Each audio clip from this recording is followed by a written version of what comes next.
विद्यार्थी मित्रांनो, तुमचं स्वागत करतो आमच्या स्टडी डायरीच्या YouTube चॅनलमध्ये। तर विद्यार्थी मित्रांनो, आजच्या व्हिडिओमध्ये आपण पाहणार आहोत कायदेशीर कारणामीमांसा म्हणजेच लीगल रिझनिंग। लॉ सीईटी परीक्षा तुम्हाला पास करायची असेल तर लीगल रिझनिंग वर तुम्हाला अभ्यास करणं अतिशय महत्त्वाचं आहे। विद्यार्थी मित्रांनो, या सेक्शनवर तुम्हाला 40 मार्काची प्रश्न विचारले जातात। तर हा भाग तुम्हाला अत्यंत महत्त्वाचा आहे आणि परीक्षेकरता स्कोरिंग असा सब्जेक्ट आहे। विद्यार्थी मित्रांनो, सीईटी परीक्षा घेत असताना सीईटी सेल आपल्याला लीगल रिझनिंग म्हणजे कायदेशीर कारणमीमांसा का विचारते, तर यामध्ये विद्यार्थी मित्रांनो विद्यार्थ्यांची आकलन क्षमता आणि संशोधन कल तपासले जावे, त्याचबरोबर विद्यार्थ्यांची कायद्याच्या बाबतीतील आवडही जाणून घेतली जाते। मित्रांनो, या विभागामध्ये कायद्यावर आधारित प्रश्न विचारले जातात। त्यामध्ये कायदा सांगितला जातो किंवा कायद्याचे तत्व सांगितले जाते, त्याखाली एखादी घटना दिलेली असते, तिला या ठिकाणी वस्तुस्थिती संबोधतात। या प्रकारचे प्रश्न सोडवताना जे तत्व सांगितलेले असते त्या अनुषंगाने उत्तर सोडवण्याचा प्रयत्न विद्यार्थ्याने करावा। विद्यार्थी मित्रांनो, लीगल रिझनिंग हा भाग लॉ सीईटी साठी अतिशय महत्त्वाचा आहे आणि त्याचा सराव करत असताना तुम्हाला आमच्या YouTube चॅनलचा नक्कीच उपयोग होणार आहे। तर विद्यार्थी मित्रांनो, जे विद्यार्थी लॉ सीईटीची तयारी करत आहेत त्यांनी आमच्या चॅनलला नक्कीच सबस्क्राइब करा। विद्यार्थी मित्रांनो, पुढचा प्रश्न दिलेला आहे भारतीय दंड संहिता CRPC कलम 506 मध्ये अपराधिक त्रास। तर यामध्ये कायदेशीर तत्व असं दिलेलं आहे, जेव्हा एखादी व्यक्ती दुसऱ्या व्यक्तीला शारीरिक दुखापत करण्याची धमकी देऊन किंवा भीती घालून मग ती दुखापत शारीरिक असो, मानसिक असो किंवा आर्थिक असो, म्हणजे मालमत्तेविषयी असो किंवा प्रतिष्ठेच्या संबंधी असो, त्याच्या स्वतः संबंधी किंवा त्याला प्रिय असणाऱ्या व्यक्तीला इजा करण्याची भीती घालून त्याच्याकडून असे एखादे कार्य करून घेतो की इतर कोणत्याही परिस्थितीत त्या व्यक्तीने ते कार्य केले नसते। तर यामध्ये आपल्याला सिच्युएशन अशी दिलेली आहे, व्यक्तीने एका तरुण मुलीचे काही अनैतिक प्रकारचे फोटो घेतले व तिच्या वडिलांना पत्राने कळवले की मला जर त्यांनी कबूल केलेले पैसे दिले नाही तर चे फोटो वर्तमानपत्रातून प्रसिद्ध करेल। तर यामध्ये आपल्याला 4 पर्याय दिले आहेत, आपल्याला योग्य पर्याय ओळखायचा आहे। यामध्ये ए पर्याय आहे ने मुलीच्या वडिलांना अपराधिक त्रास दिला, ने मुलीच्या वडिलांना अपराधिक त्रास दिला नाही। पर्याय क्रमांक सी, ने मुलीच्या वडिलांच्या मनात भीती निर्माण केली आणि पर्याय क्रमांक डी, वरीलपैकी काहीही नाही। तर विद्यार्थी मित्रांनो, या प्रश्नाचं योग्य उत्तर आहे पर्याय क्रमांक ए, ने मुलींच्या वडिलांना अपराधिक त्रास दिला। अशा प्रकारे विद्यार्थी मित्रांनो आपल्याला त्या कलमा संबंधित योग्य असे पर्याय निवडायचे असतात। आता पुढचा प्रश्न दिलेला आहे CRPC कलम 306। यामध्ये काय दिले आपल्याला की फूस देणे, प्रोत्साहन देणे, चिथावणी देणे किंवा मदत करणे या सर्व शब्दांचा अर्थ म्हणजे एखादे कृत्य करण्यास अथवा न करण्यास सहाय्य करणे किंवा मदत करणे, एखाद्या व्यक्तीस एखादा गुन्हा करण्यात प्रोत्साहित करणे किंवा मदत करणे। यामध्ये सिच्युएशन अशी दिली आहे, एका खटल्यातील आरोपींनी एका स्त्रीला जी आत्महत्या करण्यास तयार झाली होती तिला सांगितले की तिने जर राम नामाचा जप करीत नदीमध्ये उडी घेतली तर ती सती होईल। आरोपी तिच्या पाठोपाठ राम राम म्हणत नदीकाठीपर्यंत गेले, त्या स्त्रीने नदीमध्ये उडी घेतली व ती त्यामध्ये मरण पावली। तर यामध्ये आपल्याला 4 पर्याय दिले आहेत। पर्याय क्रमांक ए, आरोपीने त्या स्त्रीला आत्महत्येला उत्तेजित केले नाही। पर्याय क्रमांक बी, आरोपीने त्या स्त्रीला आत्महत्येला उत्तेजित केले। पर्याय क्रमांक सी, त्या स्त्रीला या सर्व गोष्टीची कल्पना यावयास पाहिजे होती आणि पर्याय क्रमांक डी, वरीलपैकी काही नाही। तर या प्रश्नाचं योग्य उत्तर आहे पर्याय क्रमांक बी, त्या आरोपीने त्या स्त्रीला आत्महत्येला उत्तेजित केले। अशा प्रकारे विद्यार्थी मित्रांनो आपल्याला उत्तरे त्या कलमाच्या अवतीभोवती जुळतील अशा प्रकारे द्यावे लागतात। पुढचा प्रश्न आहे अपराधिक बल। तर यामध्ये काय सांगितलेलं आहे, जी कोणी व्यक्ती अपराध करण्यासाठी अशी गोष्ट करते की ज्या वापरामुळे त्या व्यक्तीवर बलप्रयोग केलेला आहे त्या व्यक्तीला भय आणि हानी नष्ट होते। आणि दुसरं तत्व दिले आहे, एखाद्या व्यक्तीवर त्याची संमती नसताना अशा आशयाने बळाचा वापर केला जात असेल तेव्हा त्या व्यक्तीने अपराधिक बलाचा वापर केला असे म्हटले जाते। तर यामध्ये सिच्युएशन अशी दिलेली आहे, हा स्नान करीत असतो, ब हा स्नान करीत असताना त्याच्या आंघोळीच्या पाण्यात उकळते गरम पाणी टाकतो। आता विद्यार्थी मित्रांनो याकरता 4 पर्याय दिले आहेत। पर्याय क्रमांक ए, ब ने अपराधिक बल प्रयोग केला आहे. पर्याय क्रमांक बी आहे, ब ने अपराधिक बल प्रयोग केला नाही. पर्याय क्रमांक सी आहे, ब ने पाण्यात पहिल्यांदा हात टाकून पाहायला हवे होते. आणि पर्याय क्रमांक डी आहे, उकळते पाणी अंगावर जरी घेतले तरी अ ला काही जखम किंवा हानी झाली नाही. या प्रश्नाचं योग्य उत्तर आहे पर्याय क्रमांक ए, ब ने अपराधिक बल प्रयोग केला आहे. पुढचा प्रश्न दिलेला आहे, खोटा दस्तऐवज तयार करणे. तर यामध्ये कायदेशीर तत्व असं दिलेलं आहे, ज्यावेळी एखादी व्यक्ती एखादा खोटा बनावट दस्तऐवज किंवा त्याचा काही भाग अशा हेतूने तयार करते की ज्या जोगे एखाद्या विशिष्ट व्यक्तीला किंवा समाजाला काही प्रकारची इजा होईल, त्या तयार झालेल्या खोट्या दस्तऐवजांच्या आधारे काही मालमत्तेची अफरातफर करता येईल किंवा अफरातफर होऊ शकेल, तेव्हा तो गुन्हा ठरतो. याकरता सिच्युएशन अशी दिलेली आहे, निखिल हा विजयच्या ऑफिसमध्ये कामाला होता. त्याने विजयच्या परवानगीशिवाय एका चेकवर विजय जशी सही करतो तशी सही केली व तो चेक बँकेत वटवला. तर यामध्ये 4 पर्याय दिले आहेत.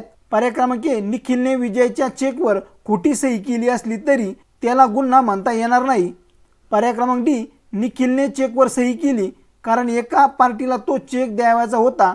पर्याय क्रमांक सी, निखिलने चेकवर खोटी सही करून गुन्हा केला. आणि पर्याय क्रमांक डी, वरीलपैकी काही नाही. तर या प्रश्नाचं योग्य उत्तर आहे पर्याय क्रमांक सी, निखिलने चेकवर खोटी सही करून गुन्हा केला आहे. अशा प्रकारे विद्यार्थी मित्रांनो, या प्रश्नाचं योग्य उत्तर आहे पर्याय क्रमांक सी. पुढचा प्रश्न आहे, दंगा माजवणे आणि दंगा करणे. तर यामध्ये कायदेशीर तत्व अशा प्रकारे दिलं आहे, ज्यावेळी एखादी सभा किंवा संमेलन हिंसेच्या आधारे किंवा एकाच उद्देशाने एकत्रित होऊन हिंसेचा वापर करते, त्यावेळी ती सभा किंवा संमेलन दंगल माजवते किंवा दंगल करते असं म्हटले जातं. तर यामध्ये सिच्युएशन अशी दिली आहे, विशालची पत्नी माहेरी रुसून गेली होती. तिला आणायला विशाल व त्याचे 5-6 मित्र तिच्या माहेरच्या गावी गेले. त्यांनी पत्नीला व तिच्या माहेरच्या नातेवाईकांना मारहाण करून पत्नीला उडीत घरी आणले. तर यामध्ये विद्यार्थी मित्रांनो 4 पर्याय दिले आहेत. पर्याय क्रमांक ए, विशाल व त्याच्या मित्रांनी दंगल केली नाही. पर्याय क्रमांक बी, विशालने त्याच्या पत्नीला नांदवायला घरी आणले, त्यामुळे त्याला दंगल म्हणता येणार नाही. पर्याय क्रमांक सी, विशाल व त्याच्या मित्रांनी पत्नीला व माहेरच्या नातेवाईकांना मारहाण केली व दमबाजी केली, शिवाय पत्नीला घरी आणली, त्यामुळे त्याने व त्याच्या मित्रांनी दंगल घडवली. आणि पर्याय क्रमांक डी, वरीलपैकी काही नाही. या प्रश्नाचं योग्य उत्तर आहे पर्याय क्रमांक सी, विशाल व त्याच्या मित्रांनी पत्नीला व माहेरच्या नातेवाईकांना मारहाण केली व दमबाजी केली, शिवाय पत्नीला घरी आणली, त्यामुळे त्याने व त्याच्या मित्रांनी दंगल घडवली. अशा प्रकारे विद्यार्थी मित्रांनो, या प्रश्नाचं योग्य उत्तर आहे पर्याय क्रमांक सी. विद्यार्थी मित्रांनो, पुढचा प्रश्न आहे, गंभीर स्वरूपाची दुखापत. तर याकरता कायदेशीर तत्व असं दिलेलं आहे, भारतीय दंड संहिता कलम 323 खाली गंभीर स्वरूपाच्या दुखापतीची माहिती दिलेली आहे. त्यानुसार दुखापत किंवा इजा म्हणजे जेव्हा एखादी व्यक्ती दुसऱ्या व्यक्तीला शारीरिक पीडा पोहोचत असेल किंवा त्यास आजारी पाडत असेल तर त्याला तो इजा पोहोचवतो किंवा दुखापत करतो असे म्हटले जाते. याकरता सिच्युएशन अशी दिलेली आहे, अचे बशी म्हणजे आपल्या पत्नीशी कडाक्याचे भांडण झाले. रागाच्या भरात त्याने तिच्या तोंडावर जोरात चपराक मारली, त्यामुळे बच्या नाकाचा गोळाना फुटला, तीव्र रक्तस्राव झाला व काही काळाने ब ही मरण पावली. तर विद्यार्थी मित्रांनो, याकरता आपल्याला 4 पर्याय दिले आहेत. पर्याय क्रमांक ए आहे, अचा उद्देश बचा खून करण्याचा होता. त्यानंतर पर्याय क्रमांक बी आहे, अचा उद्देश बचा खून करण्याचा नव्हता पण गंभीर स्वरूपाची इजा पोहोचवण्याचा होता. आणि पर्याय क्रमांक सी आहे, अ ने कोणताही गुन्हा केलेला नाही. आणि पर्याय क्रमांक डी आहे, वरीलपैकी काही नाही. तर विद्यार्थी मित्रांनो, या प्रश्नाचं योग्य उत्तर आहे पर्याय क्रमांक बी, अचा उद्देश बचा खून करण्याचा नव्हता पण गंभीर स्वरूपाची इजा पोहोचवण्याचा होता. अशा प्रकारे विद्यार्थी मित्रांनो, पुढचा प्रश्न आहे, अपहरण. याकरता कायदेशीर तत्व असं दिलेलं आहे, ज्यावेळी एखादी व्यक्ती 16 वर्षाच्या आतील पुरुष मुलाला किंवा 18 वर्षाच्या आतील मुलीला किंवा एखाद्या वेडसर व्यक्तीला तिच्या किंवा त्याच्या कायदेशीर पालकांच्या ताब्यातून किंवा पालकांच्या संमतीशिवाय पळवून नेतो तेव्हा अपहरणाचा गुन्हा होतो. याकरता सिच्युएशन अशी दिलेली आहे, एका 19 वर्षाच्या कॉलेज तरुणीने आपल्या प्रियकराला चिठ्ठी लिहून भेटीस बोलवले.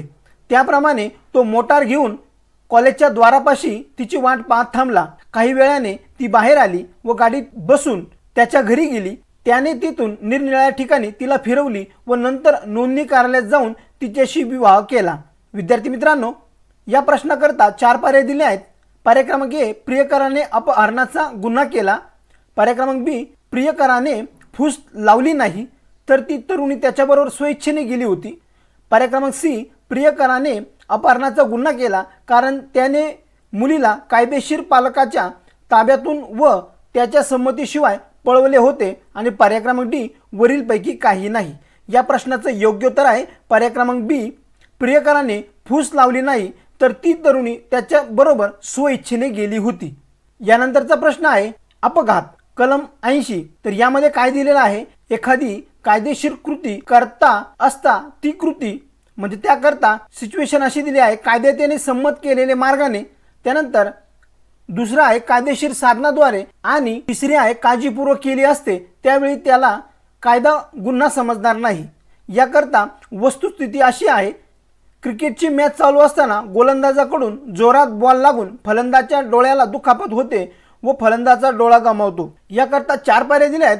गोलंदाजाने गुन्हा केला, पर्याय क्रमांक बी, गोलंदाजाने गुन्हा केला नाही, पर्याय क्रमांक सी, गोलंदाजाकडून लागलेला बॉल हा अपघात होता आणि पर्याय क्रमांक डी, वरीलपैकी काही नाही. या प्रश्नाचं योग्य उत्तर आहे पर्याय क्रमांक सी, गोलंदाजाकडून लागलेला बॉल हा अपघात होता. पुढचा प्रश्न आहे फसवणूक.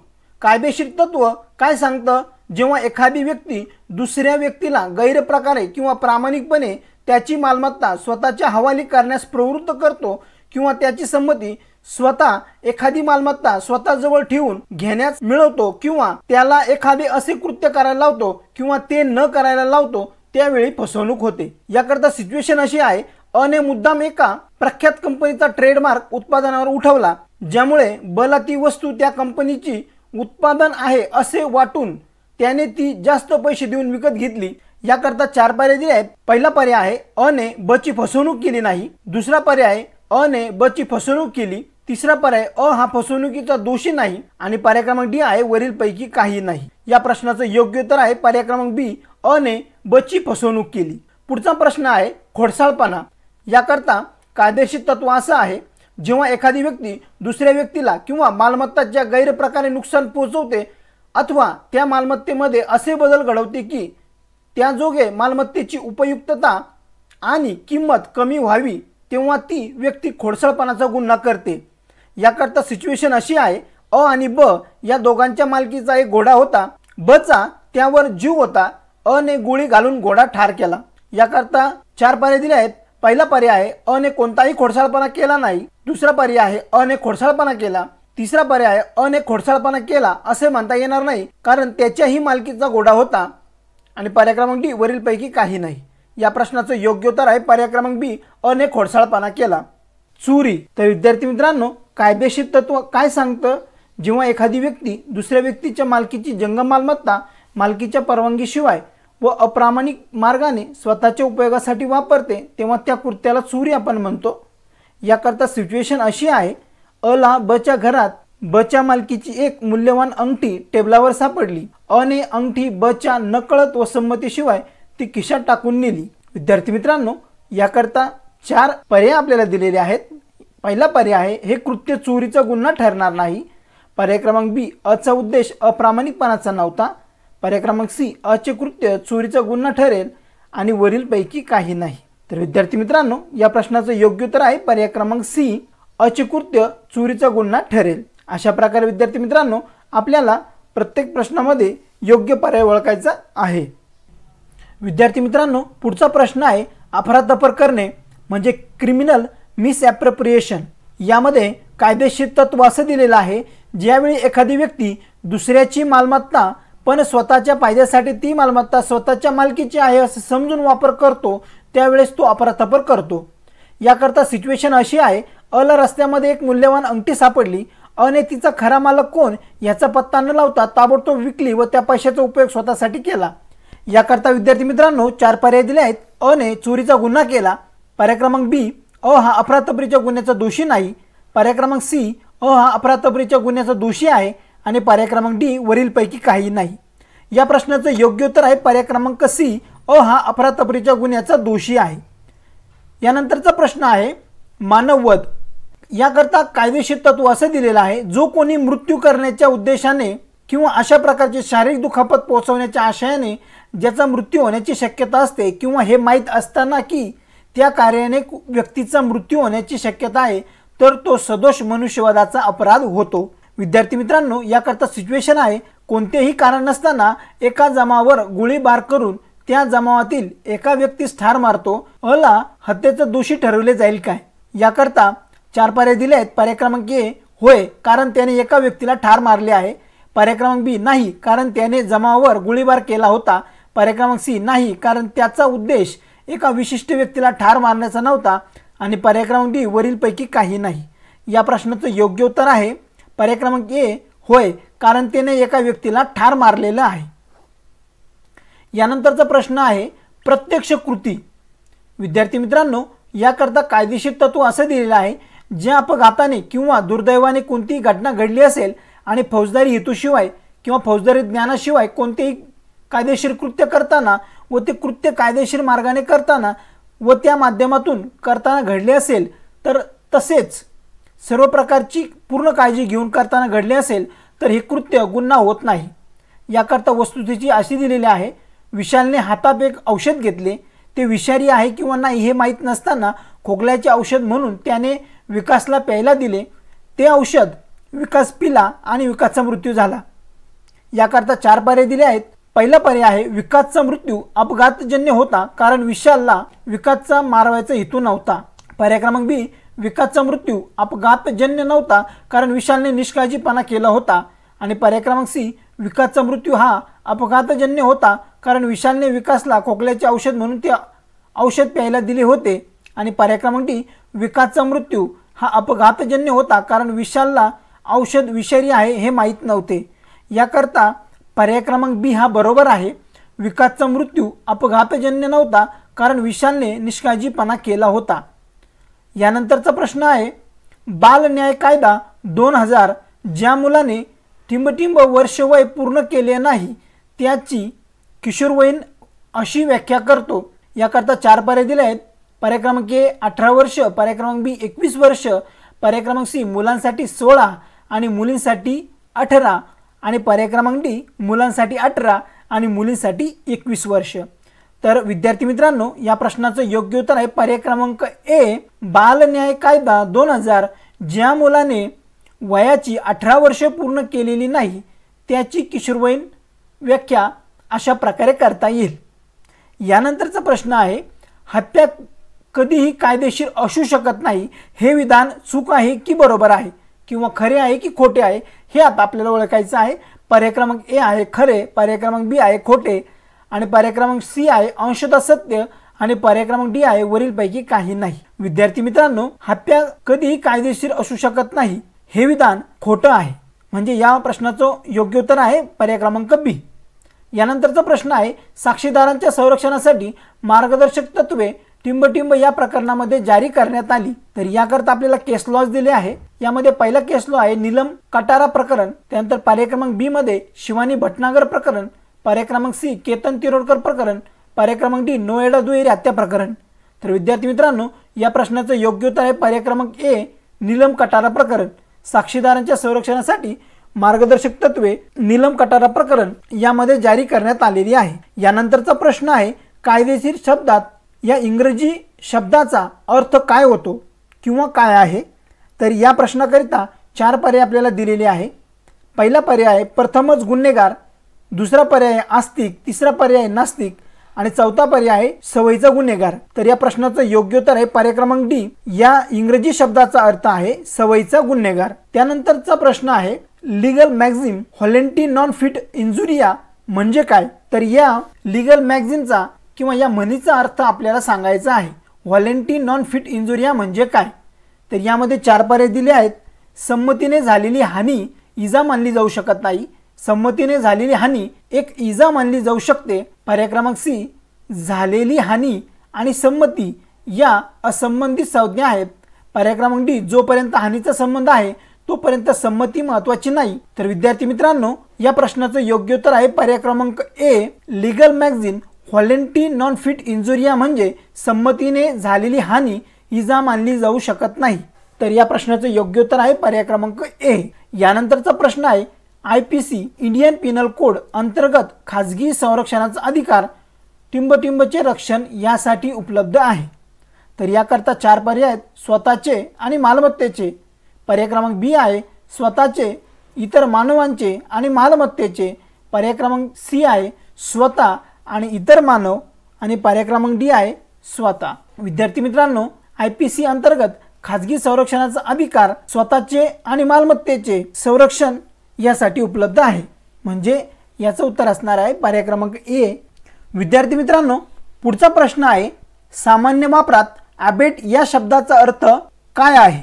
तर याकरता आपल्याला 4 पर्याय दिलेले आहेत. पहिला पर्याय आहे सहाय्य आणि प्रोत्साहन, दुसरा पर्याय आहे मदत आणि कार्यप्रदर्शन, तिसरा पर्याय आहे कार्य करणे आणि पूर्ण करणे आणि चौथा पर्याय आहे प्रोत्साहित करणे आणि कार्य करणे. तर विद्यार्थी मित्रांनो, लीगल रिझनिंगच्या सेक्शनमध्ये आपल्याला अशा प्रकारचे प्रश्न विचारले जातात. यामधून विद्यार्थ्याची आकलन क्षमता आणि संशोधन कल तपासायचा असतो. त्याचबरोबर विद्यार्थ्याची कायद्याच्या बाबतीतील आवडही जाणून घ्यायची असते. तर विद्यार्थी मित्रांनो, सामान्य वापरात अबेट या शब्दाचा अर्थ सहाय्य आणि प्रोत्साहन असा आहे. म्हणजे या प्रश्नाचं योग्य उत्तर आहे पर्याय क्रमांक ए. त्यानंतरचा प्रश्न आहे धनादेशाचा अनादर केल्यास गुन्हेगारी उत्तरदायित्व खालीलप्रमाणे टिंबटिंब कायद्यामध्ये आहे. तर याकरता 4 पर्याय आहेत. पहिला पर्याय आहे भारतीय करार कायदा, दुसरा पर्याय आहे निगोशिएबल इन्स्ट्रुमेंट ऍक्ट, तिसरा पर्याय आहे सामान्य कलम कायदा आणि चौथा पर्याय आहे भारतीय दंड संहिता. तर विद्यार्थी मित्रांनो, या प्रश्नाचं योग्य उत्तर आहे पर्याय क्रमांक बी निगोशिएबल इन्स्ट्रुमेंट ऍक्ट. यालाच आपण NI ऍक्ट असे म्हणतो. तर धनादेशाचा अनादर केल्यास गुन्हेगारी उत्तरदायित्व निगोशिएबल इन्स्ट्रुमेंट ऍक्ट प्रमाणे आहे. यानंतरचा प्रश्न आहे जेव्हा 2 किंवा अधिक व्यक्ती एखादं कृत्य करण्यास सहमती देतात किंवा ते घडवून आणतात त्या बेकायदेशीर कृत्याला टिंबटिंब असे म्हणतात. तर याकरता आपल्याला 4 पर्याय दिले आहेत. पहिला पर्याय आहे सामान्य हेतूचा पाठपुरावा, दुसरा आहे गुन्ह्याचा कट, तिसरा आहे सामान्य हेतू आणि चौथा आहे प्रवृत्त करणे आणि गुन्हा करणे. तर मित्रांनो, या प्रश्नाचं योग्य उत्तर आहे पर्याय क्रमांक बी गुन्ह्याचा कट.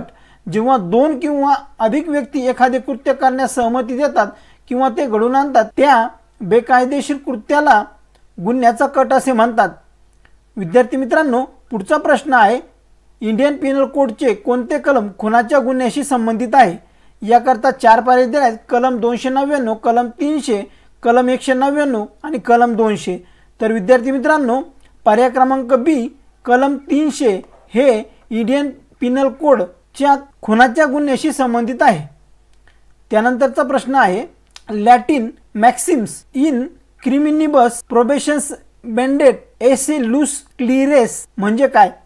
तर याकरता 4 पर्याय आपल्याला दिलेले आहेत. पहिला पर्याय आहे फौजदारी प्रकरणांमध्ये पुरावे प्रकाशापेक्षा स्पष्ट असले पाहिजेत. पर्याय क्रमांक बी एखादी कृती एखाद्या व्यक्तीला दोषी ठरवत नाही जोपर्यंत हेतू देखील दोषी असेल. पर्याय क्रमांक सी कोणीही स्वतःच्या चुकीचा फायदा घेऊ नये आणि पर्याय क्रमांक डी वरीलपैकी काही नाही.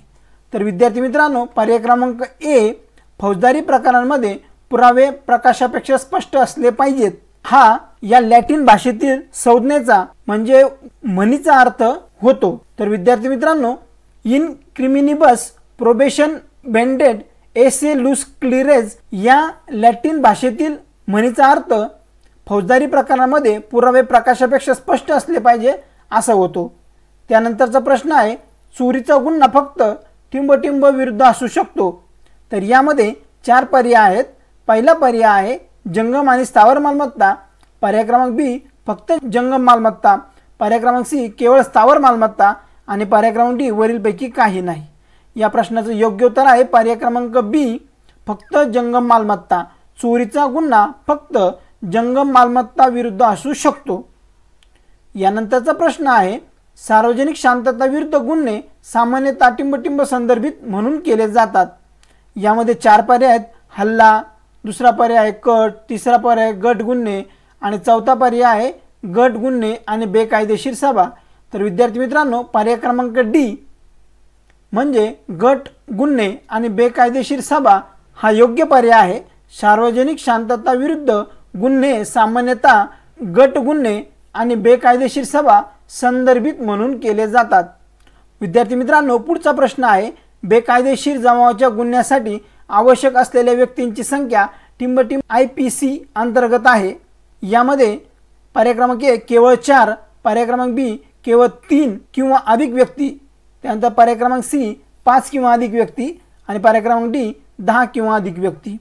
तर विद्यार्थी मित्रांनो, पर्याय क्रमांक सी 5 किंवा अधिक व्यक्ती हा पर्याय बरोबर आहे। तर बेकायदेशीर जमावाच्या गुन्ह्यासाठी आवश्यक असलेल्या व्यक्तींची संख्या 5 किंवा अधिक IPC अंतर्गत आहे।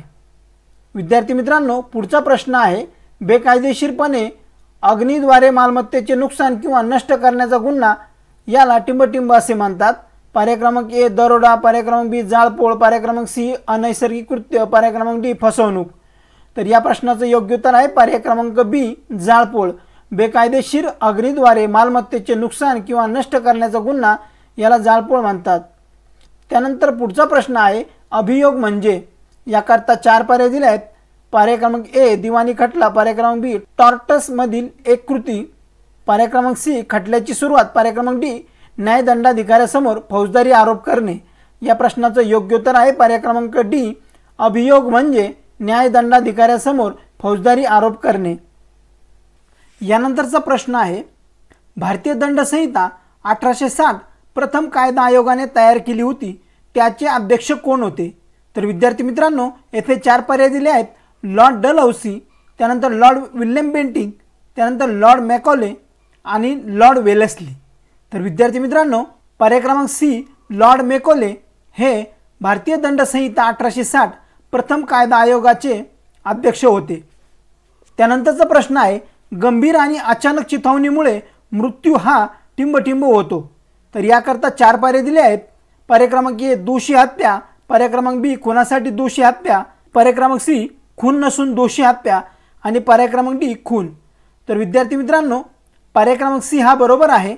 गंभीर आणि अचानक चिथावणीमुळे मृत्यू हा खून नसून दोषी हत्या असा होतो। यानंतरचा प्रश्न आहे, कार चालवणारी व्यक्ती कारवरील नियंत्रण गमावते आणि पादचाऱ्याच्या मृत्यूस कारणीभूत ठरते, तर कार चालवणाऱ्या व्यक्तीने केलेला गुन्हा? याकरता 4 पर्याय दिले आहेत। पर्याय क्रमांक ए उतावळेपणाने आणि निष्काळजीपणाने मृत्यू, त्यानंतर पर्याय क्रमांक बी खून, पर्याय क्रमांक सी दोषी हत्या, पर्याय क्रमांक डी हत्येचा हेतू नसलेली दोषी हत्या।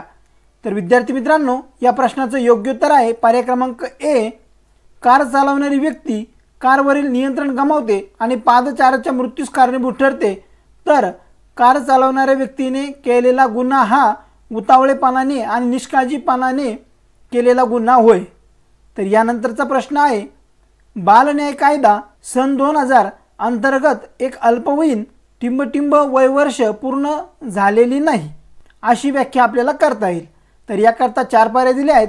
पर्याय क्रमांक ए त्याच्या आयुष्याचे 18वे वर्ष, त्यानंतर तिच्या आयुष्याचे 16वे वर्ष आणि त्याच्या आयुष्याचे 18वे वर्ष, त्यानंतर पर्याय क्रमांक सी तिच्या आयुष्याचे 18वे वर्ष आणि त्याच्या आयुष्याचे 16वे वर्ष, त्यानंतर पर्याय क्रमांक डी त्याच्या किंवा तिच्या आयुष्याचे 21वे वर्ष।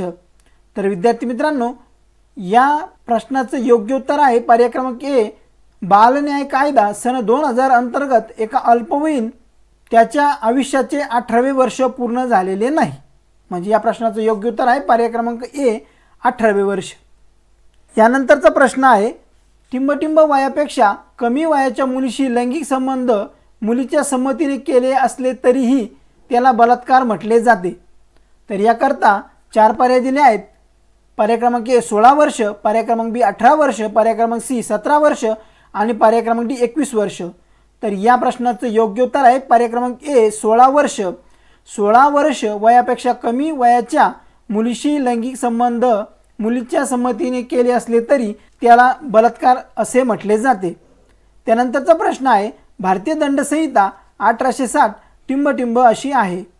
तर याकरता 4 पर्याय दिलेले आहेत। पर्याय क्रमांक ए वस्तुनिष्ठ कायदा, त्यानंतर पर्याय क्रमांक बी प्रक्रियात्मक कायदा, पर्याय क्रमांक सी उपचारात्मक कायदा, पर्याय क्रमांक डी वरीलपैकी काही नाही। तर या प्रश्नाचं योग्य उत्तर आहे पर्याय क्रमांक ए वस्तुनिष्ठ कायदा। भारतीय दंड संहिता 1860 हा वस्तुनिष्ठ कायदा आहे। पुढचा प्रश्न आहे, आपल्याला इंग्रजी भाषेत एक लीगल मॅगझिन दिलेली आहे, तर या म्हणीचा अर्थ आपल्याला सांगायचा आहे। तर विद्यार्थी मित्रांनो, सदरची कायदेविषयक म्हण ही लॅटिन भाषेत असल्यामुळे आपल्याला त्याचा मराठीत अर्थ सांगायचा आहे। तर याकरता आपल्याला 4 पर्याय दिले आहेत। पर्याय क्रमांक 1 आहे शिक्षा गुन्ह्याच्या प्रमाणात असू द्या। पर्याय क्रमांक बी असमान गोष्टी जोडल्या जाऊ नयेत। पर्याय क्रमांक सी अपवाद विरुद्ध प्रकरणांमध्ये नियमांची पुष्टी करतो। पर्याय क्रमांक डी शिक्षेचा अंत असू शकतो, गुन्हा शाश्वत आहे। तर विद्यार्थी मित्रांनो, या लॅटिन भाषेमध्ये दिलेल्या संज्ञेचा अर्थ पर्याय क्रमांक डी म्हणजे शिक्षेचा अंत असू शकतो, गुन्हा शाश्वत आहे अशा प्रकारे होतो। यानंतरचा प्रश्न आहे खालीलपैकी भारतातील बंधपत्रित कामगार निर्मूलनाशी संबंधित कोणत्या महत्त्वाचा निर्णय आहे। याकरता 4 पर्याय दिले आहेत। पर्याय क्रमांक ए आहे बंधुआ मुक्ती मोर्चा प्रकरण। पर्याय क्रमांक डी ओल्गा तेलिस्त केस। पर्याय क्रमांक सी शहाबानो प्रकरण। पर्याय क्रमांक डी व्होडाफोन प्रकरण। भारतातील बंधपत्रित कायदा निर्मूलनाशी संबंधित बंधुआ मुक्ती मोर्चा प्रकरण हा महत्त्वाचा निर्णय आहे। या प्रश्नाचं योग्य उत्तर आहे पर्याय क्रमांक ए। पुढचा प्रश्न आहे एखादी व्यक्ती किंवा व्यक्ती मती अल्पवयीन असो किंवा प्रौढ असो त्याच्या इच्छेविरुद्ध दूर घेऊन जाणे याला टिंबटिंब असे म्हणतात। तर याकरता 4 पर्याय आहेत। पर्याय क्रमांक ए अपहरण, पर्याय क्रमांक बी तडीपार, पर्याय क्रमांक सी फरार आणि पर्याय क्रमांक डी ए आणि बी दोन्ही। तर विद्यार्थी मित्रांनो, पर्याय क्रमांक ए अपहरण हे उत्तर बरोबर आहे। एखादी व्यक्ती किंवा ती प्रौढ असेल किंवा अल्पवयीन असेल तर त्याच्या इच्छेविरुद्ध दूर घेऊन जाणे याला अपहरण असे म्हणतात। यानंतरचा प्रश्न आहे एखादी व्यक्ती जी दुसऱ्याला गुन्हा करण्यास मदत करते म्हणून त्याला टिंबटिंब असे ओळखले जाते। तर विद्यार्थी मित्रांनो, याकरता 4 पर्याय आहेत। पहिला आहे विरोधी, दुसरा आहे मालक, तिसरा आहे अडथळा आणणारा आणि चौथा आहे साथीदार। तर या प्रश्नाचं योग्य उत्तर आहे पर्याय क्रमांक डी एखादी व्यक्ती जी दुसऱ्याला गुन्हा करण्यास मदत करते म्हणून त्याला साथीदार ओळखले जाते। यानंतरचा प्रश्न आहे गुपचूप निघून जाणे आणि स्वतःला लपवणे कायद्याच्या दृष्टीने याचा काय अर्थ होतो। याकरता 4 पर्याय दिले आहेत सुटणे, फरार, बाहेर पडणे, पळून जाणे।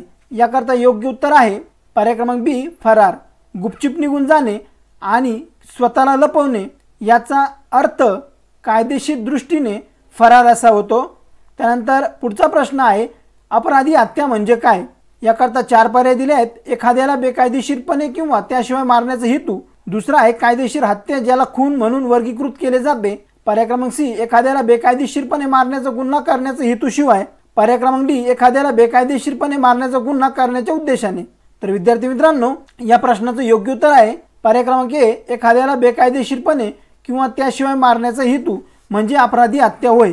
पुढचा प्रश्न आहे एखाद्या व्यक्तीची मग त्याचा मित्र किंवा परिचित व्यक्तीकडून बेकायदेशीर हत्या ही वंश हत्या म्हणून असेल तर याकरता 4 पर्याय दिले आहेत। पर्याय क्रमांक ए आहे होय, विधान बरोबर आहे।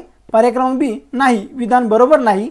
पर्याय क्रमांक सी हे विधान अंशतः बरोबर आहे आणि पर्याय क्रमांक डी वरीलपैकी काही नाही। तर विद्यार्थी मित्रांनो, या प्रश्नाचं योग्य उत्तर आहे पर्याय क्रमांक बी नाही, हे विधान बरोबर नाही। एखाद्या व्यक्तीची त्याच्या मित्र किंवा परिचित व्यक्तीकडून बेकायदेशीर हत्या ही वंश हत्या म्हणून असेल तर या प्रश्नाचं योग्य उत्तर आहे नाही, हे विधान बरोबर नाही। विद्यार्थी मित्रांनो, अपकृत्य या शब्दाची निर्मिती टॉर्ट पासून झालेली आहे। हा एक लॅटिन शब्द आहे।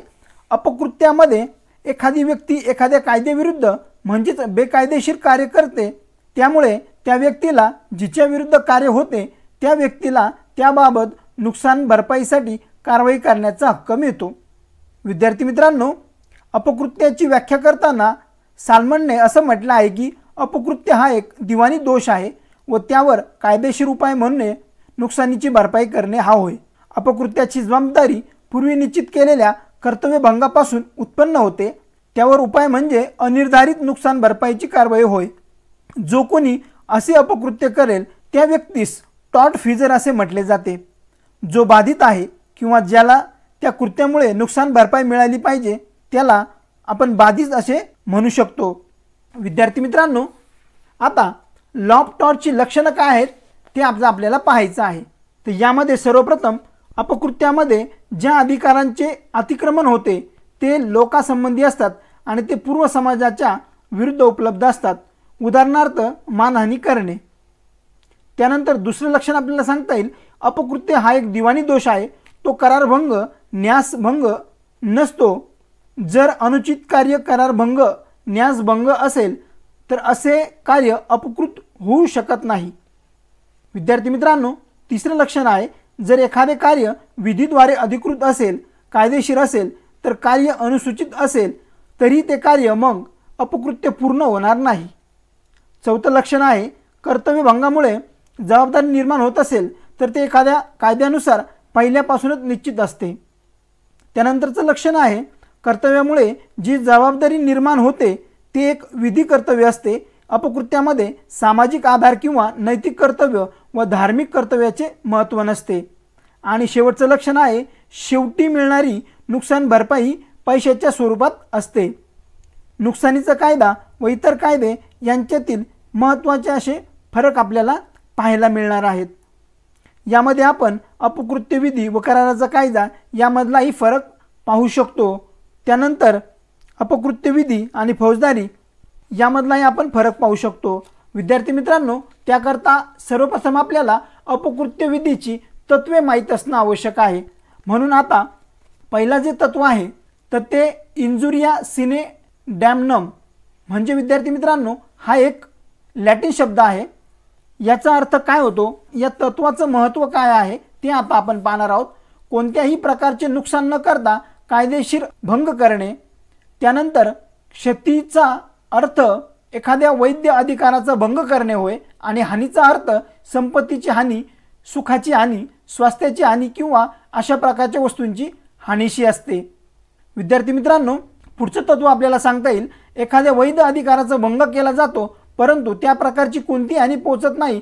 व त्याच प्रकारे इंजुरिया या वाक्याचा अर्थ असा होतो की एखाद्या व्यक्तीला क्षती पोचलं जाईल परंतु त्याचबरोबर त्याचा कोणताही वैध अधिकाराचा भंग केला जात नाही. त्यानंतरचं तत्व आपल्याला सांगता येईल जर एखाद्याने एखाद्या व्यक्तीचा खाजगी अधिकारांवर हस्तक्षेप करून त्या व्यक्तीला कोणत्याही प्रकारची क्षती पोचविली तरी त्यांच्या हस्तक्षेपाविरुद्ध कारवाई केली जाते. आता दुसऱ्या प्रकारचं आपल्याला तत्व सांगता येईल डॅमनन सायने इंजुरिया. याचा अर्थ असा होतो डॅमनम म्हणजे डॅमेज किंवा क्षती म्हणजे आर्थिक, शारीरिक, आरोग्य, स्वास्थ्य वगैरेंना इजा पोहोचणे. इंजुरिया म्हणजे कायदेशीर हक्कांचा भंग होणे किंवा एखाद्या अपकृत्य कित्येक क्षती होते परंतु कायदेशीर हक्कांना धक्काही पोचत नाही.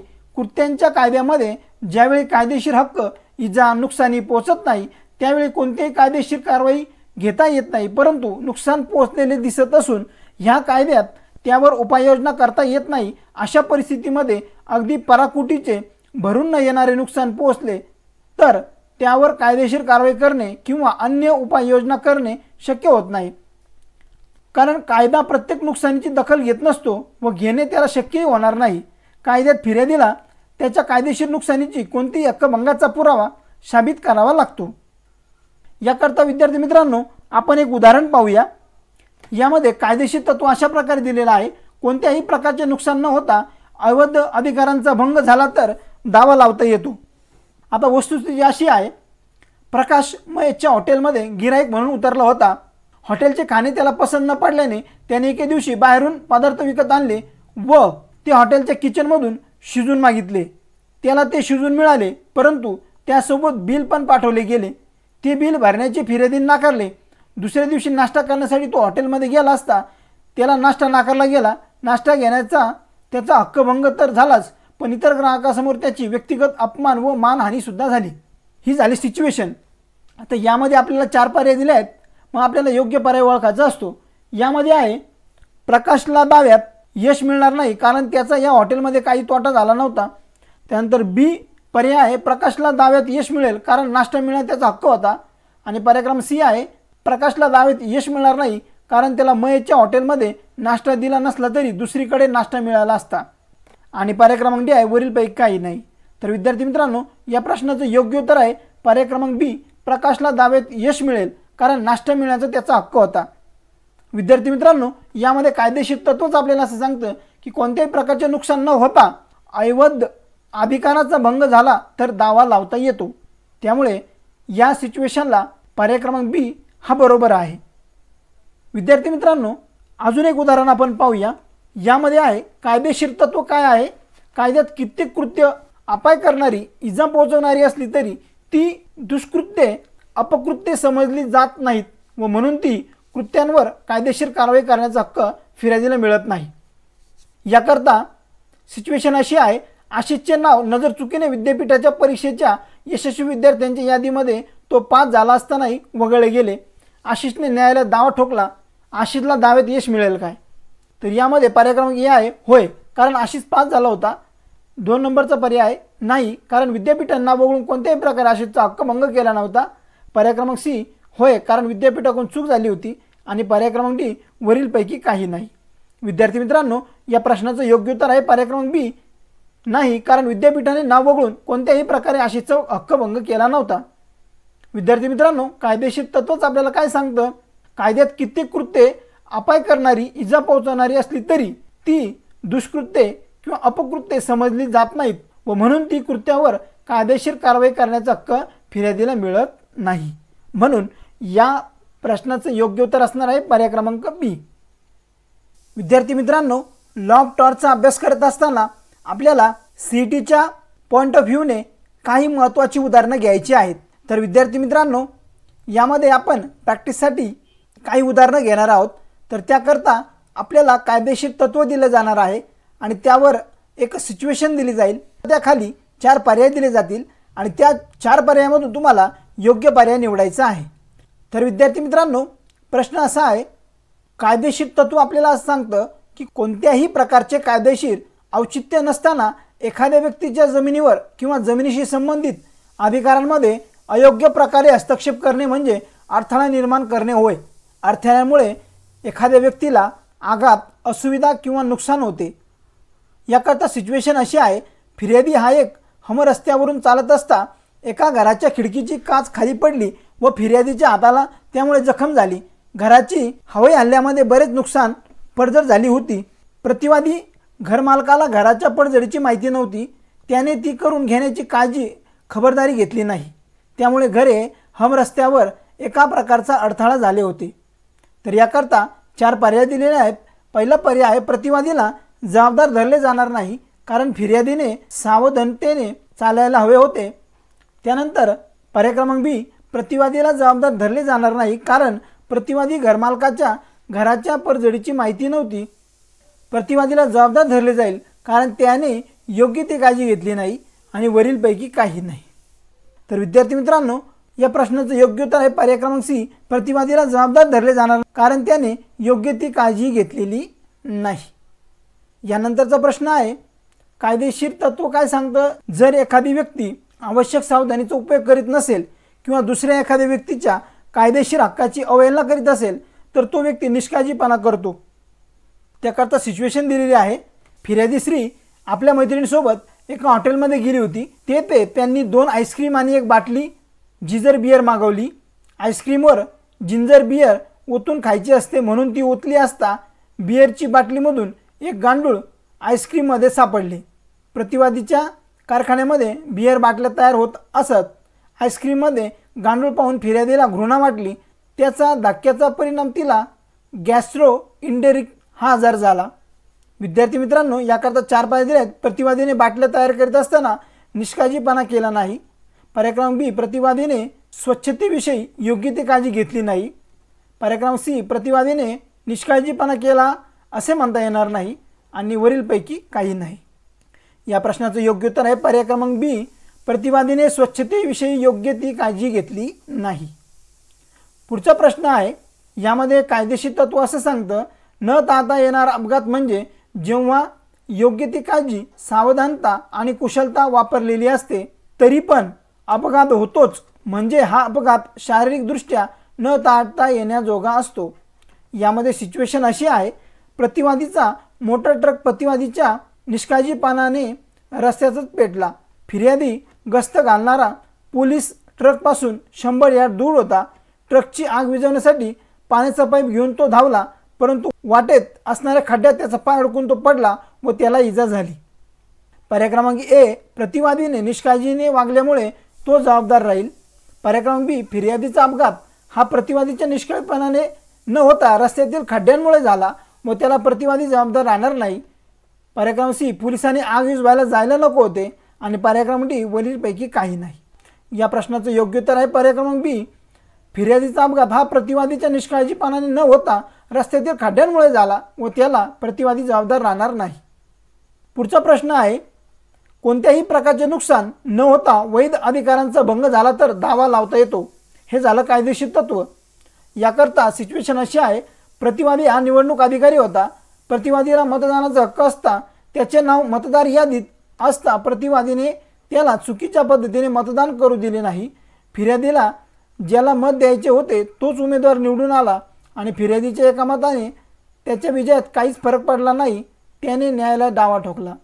विद्यार्थी मित्रांनो, पहिला पर्याय प्रतिवादीला दाव्यात यश मिळेल कारण त्याचं मत देण्याचा अधिकार होता. त्यानंतर पर्याय क्रमांक बी, प्रतिवादीला दाव्यात यश मिळणार नाही कारण त्याला निवडणुकीत कोणताही तोटा झाला नव्हता. पर्याय क्रमांक सी, प्रतिवादीला दाव्यात यश मिळणार नाही कारण त्याला हवा तोच उमेदवार निवडून आला होता. आणि पर्याय क्रमांक डी, प्रतिवादीला दाव्यात यश मिळेल कारण त्याला चुकीच्या मार्गाने मत देण्यापासून डावलले होते. या प्रश्नाचे योग्य उत्तर आहे पर्याय क्रमांक डी, प्रतिवादीला दाव्यात यश मिळेल कारण त्याला चुकीच्या मार्गाने मत देण्यापासून डावलले गेलेले होते. पुढचा प्रश्न आहे, कायद्यात कित्येक कृत्ये अपाय करणारी, इजा पोहोचवणारी असली तरी ती दुष्कृत्ये अपकृत्ये समजली जात नाहीत व म्हणून त्या कृत्यावर कायदेशीर कारवाई करण्याचा हक्क फिर्यादीला मिळत नाही. याकरता सिच्युएशन अशी आहे, प्रतिवादी हा फिर्यादीच्या शाळेतून निघून त्याने फिर्यादीच्या शाळेच्या समोरच त्याच प्रकारची शाळा सुरू केली. परिणामी फिर्यादीच्या शाळेतील अनेक विद्यार्थी प्रतिवादीच्या शाळेत दाखल झाले. फिर्यादीचे आर्थिक नुकसान झाले. त्यामुळे फिर्यादीने न्यायालयात दावा ठोकला. याकरता 4 पर्याय आहेत. पहिला पर्याय, फिर्यादीला दाव्यात यश मिळेल कारण प्रतिवादीमुळे फिर्यादीचे नुकसान झालेले आहे. पर्याय क्रमांक बी, फिर्यादीला दाव्यात यश मिळेल कारण प्रतिवादीने त्याच्या कायदेशीर हक्कावर गदा आणली. पर्याय क्रमांक सी, फिर्यादीला दाव्यात यश मिळेल कारण प्रतिवादीने त्याचा हक्क भंग केला. पर्याय क्रमांक डी, फिर्यादीला दाव्यात यश मिळणार नाही कारण प्रतिवादीने शाळा काढून फिर्यादीच्या कोणत्याही कायदेशीर हक्कावर गदा आणली नाही. विद्यार्थी मित्रांनो, पर्याय क्रमांक डी हा बरोबर आहे. फिर्यादीला दाव्यात यश मिळणार नाही कारण प्रतिवादीने शाळा काढून फिर्यादीवर कोणत्याही कायदेशीर हक्कावर गदा आणली नाही. पुढचा प्रश्न आहे, ज्यावेळी एखादी व्यक्ती एखाद्या कार्यास आपली सहमत देते किंवा त्या कार्यातली हानी सहन करण्याची जोखीम आपल्यावर घेते तेव्हा ती व्यक्ती त्या कार्याच्या हानीबाबत कार्यवाही करू शकत नाही.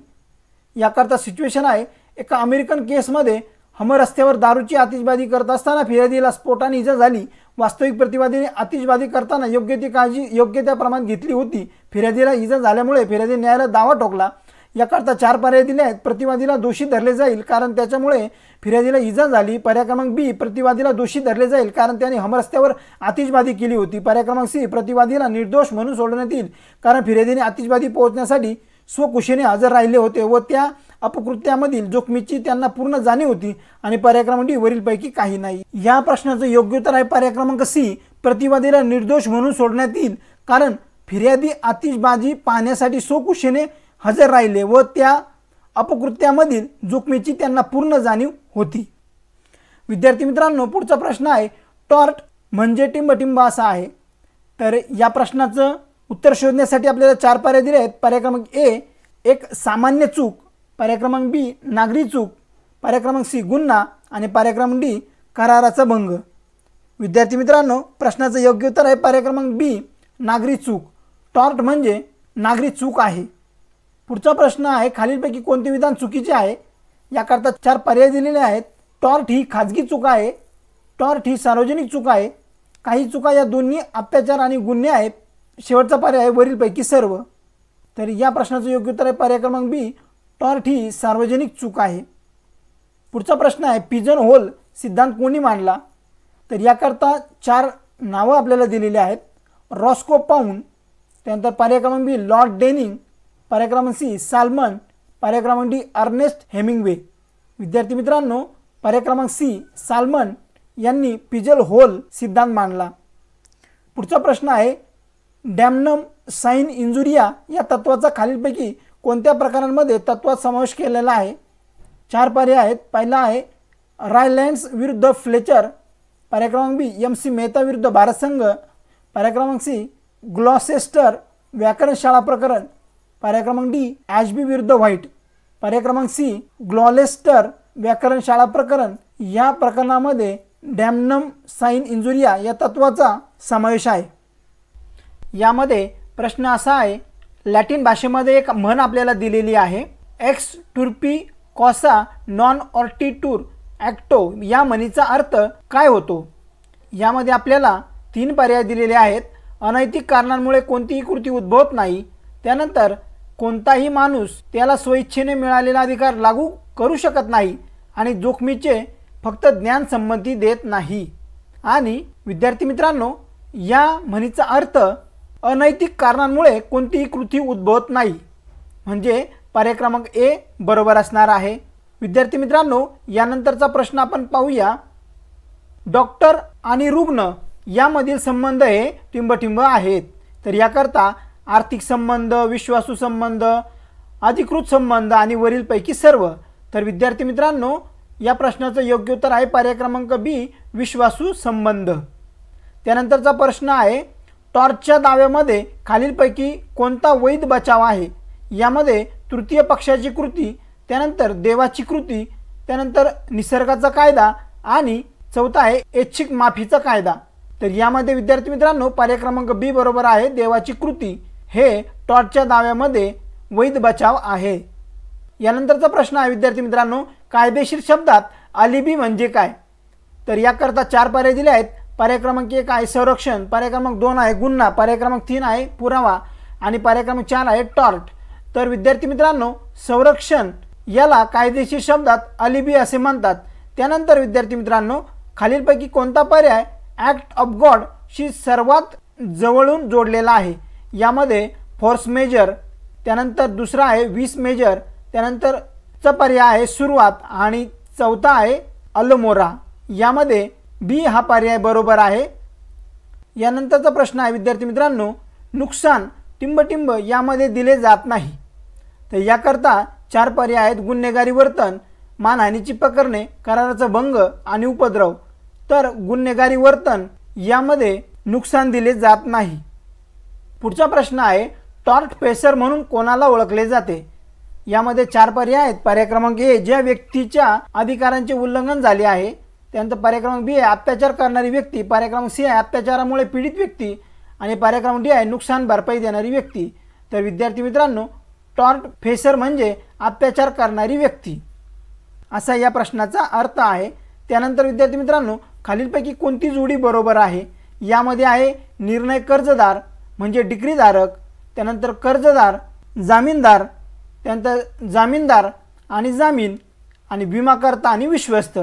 तर विद्यार्थी मित्रांनो, यापैकी पर्याय क्रमांक ए निर्णय कर्जदार म्हणजे डिक्रीधारक, त्याला आपण डीएच म्हणतो आणि घेणारा जो असतो तर त्याला आपण रुनको म्हणतो. अशा प्रकारे विद्यार्थी मित्रांनो, या प्रश्नाचं योग्य उत्तर आहे पर्याय क्रमांक ए. पुढचा प्रश्न आहे विद्यार्थी मित्रांनो, क्वाय फॅक्ट पर ॲलियम फॅक्ट पर से ही एक लॅटिन संज्ञा आहे आणि याचा काय अर्थ आहे ते आपल्याला सांगायचं आहे. तर याकरता 4 पर्याय आहेत. पर्याय क्रमांक ए आहे वस्तुस्थितीचा संदर्भानुसार अर्थ लावायचा आहे. त्यानंतर पर्याय क्रमांक बी आहे एजंटची कृती ही प्रिन्सिपलची कृती आहे. पर्याय क्रमांक सी मनाची बैठक आणि पर्याय क्रमांक डी इतर गोष्टी समान असणे. यामध्ये पर्याय क्रमांक बी हा बरोबर आहे. तर या लॅटिन भाषेतील संज्ञेचा अर्थ एजंटची कृती ही प्रिन्सिपलची कृती आहे असा त्याचा अर्थ आहे. पुढचा प्रश्न आहे, प्रिन्सिपल आणि एजंटचे विकेरियस दायित्व टिंबटिंब सूचित करते. तर विद्यार्थी मित्रांनो, यामध्ये पर्याय क्रमांक 1 आहे संयुक्त दायित्व, पर्याय क्रमांक बी अनेक दायित्व, पर्याय क्रमांक सी संयुक्त आणि अनेक दायित्व आणि पर्याय क्रमांक डी स्वतंत्र आणि अनन्य दायित्व. तर विद्यार्थी मित्रांनो, यामध्ये पर्याय क्रमांक सी हा बरोबर आहे. प्रिन्सिपल आणि एजंटचे विकेरियस दायित्व संयुक्त आणि अनेक दायित्व सूचित करते. यानंतरचा प्रश्न आहे विद्यार्थी मित्रांनो, खोट्या तुरुंगवासासाठी खालीलपैकी कोणती गोष्ट आवश्यकता आहे? यामध्ये 4 पर्याय दिलेले आहेत. पर्याय क्रमांक ए व्यक्ती स्वातंत्र्यावर पूर्ण अंकुश, पर्याय क्रमांक बी व्यक्तीच्या स्वातंत्र्यावर अंशतः प्रतिबंध, पर्याय क्रमांक 3 आहे व्यक्तीच्या हालचालीवर पूर्ण प्रतिबंध आणि पर्याय क्रमांक डी आहे संयमांचे कायदेशीर औचित्य. तर विद्यार्थी मित्रांनो, पर्याय क्रमांक ए व्यक्ती स्वातंत्र्यावर पूर्ण अंकुश हे खोट्या तुरुंगवासासाठी आवश्यक आहे. त्यानंतर विद्यार्थी मित्रांनो, पुढचा प्रश्न आहे, खोट्या तुरुंगवासासाठी एखाद्या व्यक्तीला तुरुंगात किंवा इमारतीच्या 4 भिंतीत बंदिस्त केले पाहिजे हे टिंबटिंब आहे. आता याकरता आपल्याला हे विधान खरं आहे की खोटं आहे ते ओळखायचं आहे। त्याकरता 4 पर्याय आहेत, खरे, दुसरा आहे खोटे, त्यानंतर तिसरा आहे अंशतः सत्य आणि वरीलपैकी काही नाही। तर विद्यार्थी मित्रांनो, हे जे उदाहरण आहे तर ते खोटं आहे, म्हणजे याचं उत्तर आहे पर्याय क्रमांक बी। यानंतरच्या प्रश्नामध्ये दिलेला आहे, इंग्रजी कायदा बदनामीचे टिंबटिंब असे विभाग करतो। याकरता 4 पर्याय आहेत, सार्वजनिक आणि खाजगी बदनामी, पर्याय क्रमांक बी प्रकाशित आणि अप्रकाशित बदनामी, पर्याय क्रमांक सी बदनामी आणि निंदा, पर्याय क्रमांक डी गुन्हा आणि अत्याचार। तर विद्यार्थी मित्रांनो, इंग्रजी कायदा बदनामीचे बदनामी आणि निंदा असे विभाग करतो। यानंतरचा प्रश्न आहे, बदनामीकारक विधानाचे क्षणिक स्वरूपात प्रकाशन हे टिंबटिंब आहे। यामध्ये निंदा, मानहानी, फौजदारी बदनामी आणि दिवाणी बदनामी। तर बदनामीकारक विधानाचे क्षणिक स्वरूपात प्रकाशन हे निंदा आहे, म्हणजे पर्याय क्रमांक ए। यानंतरचा प्रश्न आहे, जेथे हक्क आहे तेथे उपाय असला पाहिजे, हा कशाचा अर्थ आहे? तर यामध्ये आपल्याला कायदेशीर म्हणी दिलेले आहेत आणि त्या आता आपल्याला ओळखायच्या आहेत। तर यामध्ये 3ही म्हणी आपल्याला लॅटिन भाषेत दिलेले आहे। तर यापैकी पर्याय क्रमांक बी हा बरोबर आहे। याला असं म्हणता येईल, जेथे हक्क आहे तेथे उपाय असला पाहिजे, युबी जस इबी रेमेडियम एस्ट, म्हणजे पर्याय क्रमांक बी। यानंतरचा प्रश्न आहे, कायदेशीर औचित्य नसताना एखाद्या व्यक्तीवर बळाचा वापर करणे म्हणजे टिंबटिंब होय। याकरता 4 पर्याय आहेत, हल्ला, त्यानंतरचा पर्याय मारपीट करण्याचा गुन्हा, त्यानंतरचा आहे ताब्यात घेणे आणि नंतरचा पर्याय आहे जबरदस्तीने। तर विद्यार्थी मित्रांनो, मारपीट करण्याचा गुन्हा म्हणजे कायदेशीर औचित्य नसताना एखाद्या व्यक्तीवर बळाचा वापर करणे होय। यानंतरचा प्रश्न आहे, मानहानी म्हणजे बदनामीकारक बाबींचे प्रकाशन टिंबटिंब या स्वरूपात असू शकते। याकरता 4 पर्याय आहेत, लेखन, कायदा, पुतळा आणि वरील सर्व। तर विद्यार्थी मित्रांनो, लेखन, कायदा आणि पुतळा या सर्व स्वरूपात मानहानी म्हणजे बदनामीकारक बाबींचे प्रकाशन होय। नंतरचा प्रश्न आहे, खालीलपैकी कोणते विधान बरोबर आहे? यामध्ये 4 पर्याय दिले आहेत। पहिला आहे, केवळ निष्क्रिय अडथळा ही बल बनत नाही, त्यानंतरचा पर्याय निष्क्रिय अडथळा बल बनवते, त्यानंतर निष्क्रिय अडथळा हा हल्ला आहे आणि वरीलपैकी काही नाही। तर यामध्ये पर्याय क्रमांक 1, केवळ निष्क्रिय अडथळा ही बल बनत नाही, या प्रश्नाचं योग्य उत्तर आहे पर्याय क्रमांक ए। यानंतरचा प्रश्न आहे, खालीलपैकी कोणते विधान बरोबर नाही? तर विद्यार्थी मित्रांनो, पर्याय क्रमांक ए आहे, सार्वजनिक हित हे उपद्रवांना वैध संरक्षण आहे, पर्याय क्रमांक बी सार्वजनिक हित हे उपद्रवांना अप्रभावी संरक्षण आहे, पर्याय क्रमांक सी खाजगी वस्तू उपद्रवांना संरक्षण आहे आणि पर्याय क्रमांक डी ए आणि सी। तर विद्यार्थी मित्रांनो, बी पर्याय बरोबर आहे, सार्वजनिक हित हे उपद्रवांपासून अप्रभावी संरक्षण आहे। यानंतरचा प्रश्न आहे, खालीलपैकी काय अतिक्रमणासाठी आवश्यक नाही? तर विद्यार्थी मित्रांनो, पर्याय 4 दिलेले आहेत। पहिला पर्याय थेट शारीरिक हस्तक्षेप, त्यानंतर पर्याय क्रमांक बी फिर्यादीच्या जमिनीच्या ताब्याशी जोडलेले, पर्याय क्रमांक सी हानी पोहोचवण्यासाठी मूर्त वस्तूचा वापर आणि शेवटचा आहे वरीलपैकी काही नाही। तर विद्यार्थी मित्रांनो, खालीलपैकी अतिक्रमणासाठी आवश्यक नाही, तर या 3ही गोष्टी अतिक्रमणासाठी आवश्यक नाहीत, म्हणून या प्रश्नाचं योग्य उत्तर आहे पर्याय क्रमांक डी। यानंतरचा प्रश्न आहे, खालीलपैकी कोणते विधान सत्य आहे? तर याकरता विद्यार्थी मित्रांनो, आपल्याला 4 पर्याय दिले आहेत। दुसऱ्याच्या जमिनीवर झाड लावणे हा उपद्रव आहे, त्यानंतरचा पर्याय आहे दुसऱ्याच्या जमिनीवर झाड लावणे हा अतिक्रमण आहे, तिसरा पर्याय दिलेला आहे दुसऱ्याच्या जमिनीवर झाड लावणे म्हणजे निष्काळजीपणा आहे आणि पर्याय क्रमांक 4 दिलेला आहे वरील सर्व। तर विद्यार्थी मित्रांनो, या प्रश्नाचं योग्य उत्तर असणार आहे पर्याय क्रमांक बी दुसऱ्याच्या जमिनीवर झाड लावणे हा अतिक्रमण आहे। त्यानंतरचा प्रश्न दिलेला आहे, खालीलपैकी कोणते कृत्य उपद्रवाचे कारण बनते? यामध्ये पहिला आहे शेजाऱ्यांच्या जागेवर दगडफेक करणे, दुसरा आहे दुसऱ्या व्यक्तीच्या मालमत्तेवर कार पार्क करणे, तिसरा आहे जुन्या घराचे दुसऱ्याच्या दारासमोर दगड पडू देणे आणि चौथा पर्याय आहे वरील सर्व। तर विद्यार्थी मित्रांनो, यापैकी जुन्या घराचे दुसऱ्याच्या दारासमोर दगड पडून देणं म्हणजे उपद्रवाचे कारण बनते।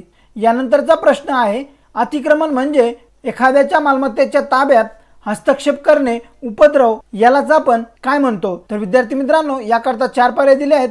यामधला पहिला पर्याय मालमत्तेच्या मालकीचे हस्तक्षेप, त्यानंतर दुसरा पर्याय मालमत्तेच्या वापरात हस्तक्षेप, तिसरा पर्याय मालमत्तेच्या विक्रीत हस्तक्षेप आणि चौथा पर्याय दिला आहे मालमत्तेवर बांधलेल्या संरचनांमध्ये हस्तक्षेप. तर विद्यार्थी मित्रांनो, पर्याय क्रमांक बी हा बरोबर असणार आहे, मालमत्तेच्या वापरात हस्तक्षेप. यानंतरचा प्रश्न असणार आहे विद्यार्थी मित्रांनो, खालील उपद्रव सिद्ध करण्यासाठी कोणत्या गोष्टींची आवश्यकता आहे? यामध्ये पहिला पर्याय अवास्तव हस्तक्षेप, दुसरा पर्याय जमिनीचा वापर किंवा उपभोग यामध्ये हस्तक्षेप, तिसरा पर्याय नुकसान आणि चौथा पर्याय दिला आहे वरील सर्व. तर विद्यार्थी मित्रांनो, या प्रश्नाचं योग्य उत्तर आहे पर्याय क्रमांक डी. तर विद्यार्थी मित्रांनो, खाजगी उपद्रव सिद्ध करण्यासाठी अवास्तव हस्तक्षेप, जमिनीचा वापर किंवा उपभोग यामध्ये हस्तक्षेप आणि नुकसान या तीनही गोष्टींची आवश्यकता आहे. म्हणून या प्रश्नाचं योग्य उत्तर असणार आहे पर्याय क्रमांक डी. यानंतरचा प्रश्न दिलेला आहे, खालीलपैकी कोणता एक प्रकारचा उपद्रव नाही? तर याकरता 4 पर्याय दिले आहेत. पहिला पर्याय खाजगी उपद्रव, दुसरा पर्याय सामान्य उपद्रव, तिसरा पर्याय सार्वजनिक उपद्रव आणि चौथा आहे तृतीय पक्षाचा उपद्रव. तर विद्यार्थी मित्रांनो, पर्याय क्रमांक डी हा बरोबर आहे. तृतीय पक्षाचा उपद्रव हा उपद्रव नाही, म्हणून या प्रश्नाचं योग्य उत्तर असणार आहे पर्याय क्रमांक डी. यानंतरचा प्रश्न आहे, खालीलपैकी टिंबटिंब अतिक्रमण होण्याचे माध्यम असू शकत नाही. याकरता 4 पर्याय आहेत.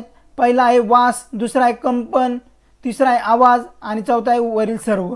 तर विद्यार्थी मित्रांनो, वास, कंपन, आवाज अतिक्रमण होण्याचे माध्यम असू शकत नाही, म्हणून पर्याय क्रमांक डी बरोबर आहे. त्यानंतरचा प्रश्न आहे, डी मिनिमिज नॉन कुरेट लेक्स म्हणजे काय? ही एक कायदेशीर म्हण आहे आणि याचा काय अर्थ होतो ते आपल्याला सांगायचं आहे.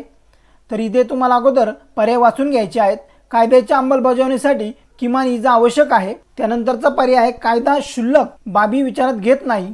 त्यानंतर तिसरा पर्याय आहे कायदा प्रामुख्याने उपचारात्मक आहे आणि चौथा आहे वरीलपैकी काही नाही. तर या कायदेशीर म्हणीचा योग्य अर्थ आहे कायदा क्षुल्लक बाबी विचारात घेत नाही.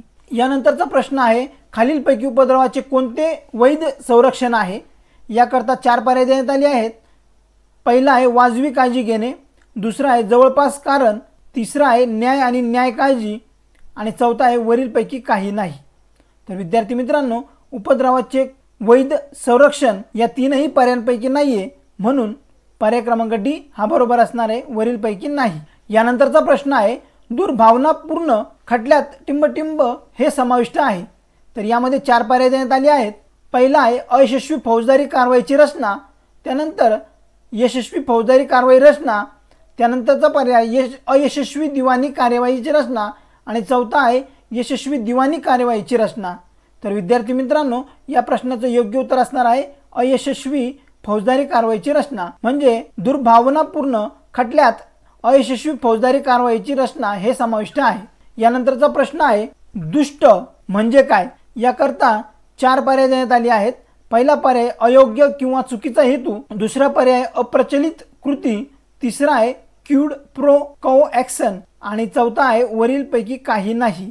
तर विद्यार्थी मित्रांनो, दुष्ट म्हणजे अयोग्य किंवा चुकीचा हेतू. यानंतरचा प्रश्न दिलेला आहे, निष्काळजीपणाच्या कारवाईसाठी काय सिद्ध करणे आवश्यक नाही? याकरता 4 पर्याय दिले आहेत. पहिला पर्याय काळजी घेण्याचे कर्तव्य, दुसरा पर्याय काळजीच्या कर्तव्याचे उल्लंघन आणि तिसरा पर्याय परिणामी नुकसान आणि चौथा आहे वरीलपैकी काही नाही. तर विद्यार्थी मित्रांनो, या तीनही पर्यायापैकी कोणताही पर्याय बरोबर नाही, म्हणून पर्याय क्रमांक डी हा बरोबर आहे, वरीलपैकी काही नाही. त्यानंतरचा प्रश्न आहे, डोनोग्यू विरुद्ध स्टीव्हन्सनच्या बाबतीत काळजी घेण्याचे कर्तव्याचे तत्व कोणी मांडले? याकरता 4 पर्याय दिले आहेत. पहिला आहे लॉर्ड डेनिंग, दुसरा आहे लॉर्ड ॲटकिन्स, तिसरा आहे लॉर्ड ब्लॅकस्टोन आणि चौथा आहे लॉर्ड मॅकमिलन. तर विद्यार्थी मित्रांनो, पर्याय क्रमांक 2 लॉर्ड ॲटकिन्स हा बरोबर आहे. लॉर्ड ॲटकिन्स यांनी डोनोग्यू विरुद्ध स्टीव्हन्सच्या बाबतीत काळजी घेण्याचे कर्तव्याचे तत्व मांडले. यानंतरचा प्रश्न आहे, रेस इप्सा लोक्युटर म्हणजे काय? तर याकरता आपल्याला 4 पर्याय देण्यात आलेले आहेत. प्रत्येक क्रियेचे समान आणि विरुद्ध प्रतिक्रिया असते, दुसरा आहे गोष्ट स्वतःच बोलते, तिसरा आहे प्रत्येक कायदेशीर दुखापतीसाठी कायदेशीर उपाय असतात आणि चौथा आहे वरीलपैकी काही नाही. तर विद्यार्थी मित्रांनो, या प्रश्नाचं योग्य उत्तर आहे पर्याय क्रमांक बी, गोष्ट स्वतःच बोलते. असं या लॅटिन भाषेतील संज्ञेचा अर्थ होतो। यामुळे विद्यार्थी मित्रांनो पर्याय क्रमांक बी हा बरोबर आहे। यानंतरचा प्रश्न आहे विद्यार्थी मित्रांनो, संमिश्र टॉर्टफेजरच्या दायित्वाचे स्वरूप टिंबटिंब आहे। याकरता 4 पर्याय दिले आहेत, संयुक्त दायित्व, अनेक दायित्व, त्यानंतर संयुक्त आणि अनेक दायित्व आणि कोणताही जबाबदारी नाही। तर विद्यार्थी मित्रांनो या प्रश्नाचं योग्य उत्तर आहे पर्याय क्रमांक सी, संयुक्त आणि अनेक दायित्व। संमिश्र टॉर्टफेजरच्या दायित्वाचे स्वरूप संयुक्त आणि अनेक दायित्व असं आहे। त्यानंतर विद्यार्थी मित्रांनो पुढचा प्रश्न देण्यात आलेला आहे, खालीलपैकी कोणी रॉयलँडच्या विरुद्ध फ्लेचरच्या बाबतीत कठोर दायित्व नियम मांडला। याकरता आपल्याला 4 नावं देण्यात आलेली आहे। त्यापैकी पहिला आहे Lord Atkins, Lord salmon, Lord Blackburn आणि लॉर्ड डेनिंग। विद्यार्थी मित्रांनो लॉर्ड ब्लॅकबर्न यांनी रॉयलँड्स विरुद्ध फ्लेचरच्या बाबतीत कठोर दायित्व हा नियम मांडला। त्यानंतर विद्यार्थी मित्रांनो यानंतरचा प्रश्न आहे, खालीलपैकी काय कठोर दायित्वासाठी आवश्यक नाही। याकरता 4 पर्याय देण्यात आले आहेत।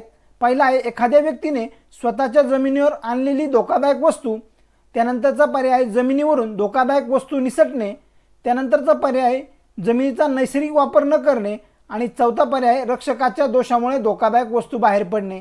तर विद्यार्थी मित्रांनो कठोर दायित्वासाठी रक्षकाच्या दोषामुळे धोकादायक वस्तू बाहेर पडणे हे आवश्यक नाही, म्हणून पर्याय क्रमांक डी हा बरोबर आहे।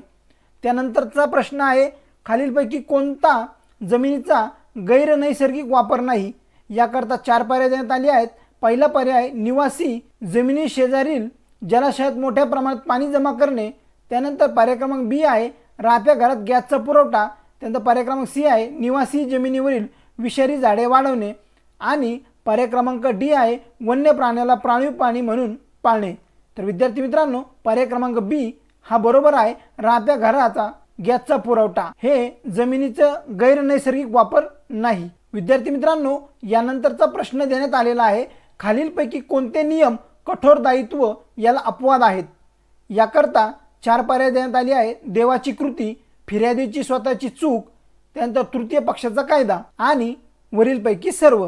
तर विद्यार्थी मित्रांनो देवाची कृती, फिर्यादीची स्वतःची चूक आणि तृतीय पक्षाचा कायदा या तीनही गोष्टी कठोर दायित्वाला अपवाद आहेत, म्हणून पर्याय क्रमांक डी हा बरोबर आहे। त्यानंतरचा प्रश्न आहे, खालीलपैकी कोणत्या प्रकरणाने भारतात प्रथम संपूर्ण उत्तरदायित्व नियम लावला। याकरता 4 पर्याय देण्यात आले आहे, भोपाळ गॅस दुर्घटना प्रकरण, त्यानंतर दुसरा पर्याय रॉयलँड्स विरुद्ध फ्लेचर, तिसरा पर्याय MC मेहता विरुद्ध भारत संघ, चौथा आहे Indian Council for Enviro Legal Action विरुद्ध युनियन ऑफ भारत। तर विद्यार्थी मित्रांनो यामधील पर्याय क्रमांक सी हा बरोबर आहे। MC मेहता विरुद्ध भारत संघ या प्रकरणाने भारतात प्रथम संपूर्ण दायित्व नियम लावला। विद्यार्थी मित्रांनो यानंतरचा प्रश्न आहे, खालीलपैकी कोणते प्रकरण ओलियम गॅस गळती प्रकरण म्हणून ओळखले जाते।